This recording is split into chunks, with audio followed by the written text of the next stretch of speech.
Hi, subscribe to my channel Shobha Rana for more. What are the risks involved with plastic surgery? Like आपने कहा कि अगर hair transplant गलत हो गया तो उससे किसी की डेथ हो गई। तो ये रॉन्ग प्रैक्टिसेस जो हैं ये कैसी हैं, कौन-सी हैं और क्यों हो रही हैं?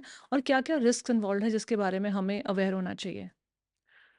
तो अल्टीमेटली ये सर्जरीज़ है, ये कितनी भी किसी को छोटी लगे या कितनी भी माइनर लगे, अल्टीमेटली अगर उसमें एक नाइफ़ इन्वॉल्व्ड है या नीडल इन्वॉल्व्ड है या कुछ इंजेक्शन इन्वॉल्व्ड है या एनेस्थीसिया इन्वॉल्व्ड है, तो इसमें एक बेयर मिनिमम रिस्क होगा। तो उस हिसाब से you have to take into consideration all these factors कि what is the potential risk for the procedure. अगर कॉम्प्लिकेशंस होने का चांस है, तो किस तरीके के कॉम्प्लिकेशंस हो सकते हैं? पेशेंट के रिस्क फैक्टर्स क्या है? उस सिलेक्ट पेशेंट में आपको किन चीज़ों का ज़्यादा ध्यान रखना चाहिए?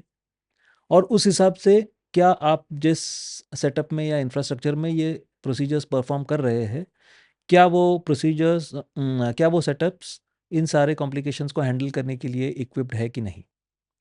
अनफॉर्चुनेट कोई रिएक्शन, किसी मेडिसिन का रिएक्शन या कोई एलर्जीज़, ये सारे किसी भी सेटअप में हो सकते हैं। ये बड़े हॉस्पिटल्स में भी होते हैं।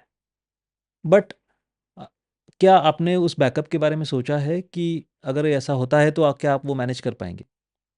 That is how you decide कि कौन-सी सर्जरी, कौन-से प्रोसीजर किस लेवल के सेटअप में किए जा सकते हैं सेफली। तो अगर ये थॉट उस प्रोसीजर की प्लानिंग के पीछे हो, तो ये इन्सिडेंसेस या ये कॉम्प्लिकेशंस या ये डेथ्स नहीं होंगे।